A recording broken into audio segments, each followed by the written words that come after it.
নাকি নির্বাচন বানচালের চেষ্টা করছি, আমরা নাকি নির্বাচন পিছিয়ে দেওয়ার চেষ্টা করছি। আর এই গণ অভ্যুত্থান না হলে আপনারা নির্বাচনের স্বপ্নই দেখতে পারতেন না।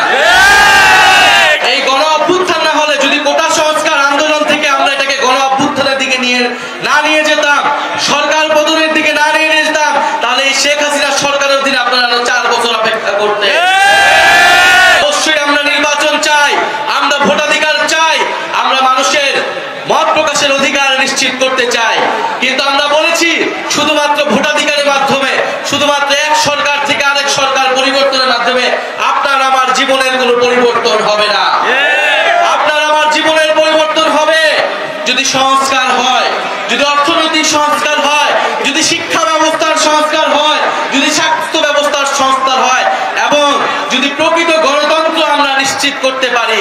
আমরা এমন একটা সংসদ যদি তৈরি করতে পারি যেখানে ক্ষমতার ভারসাম্য থাকবে, যেখানে এক ব্যক্তি, যেখানে শুধুমাত্র কেবল প্রধানমন্ত্রীর কথায় পুরো রাষ্ট্র, পুরো সরকার পরিচালিত হবে না। আমরা সেই সরকার, সেই রাষ্ট্র ব্যবস্থার জন্য, সেই নতুন দেশের জন্য কথা বলে যাচ্ছি। ফলে নির্বাচন আপনাদের থেকে আমরা বেশি চাই।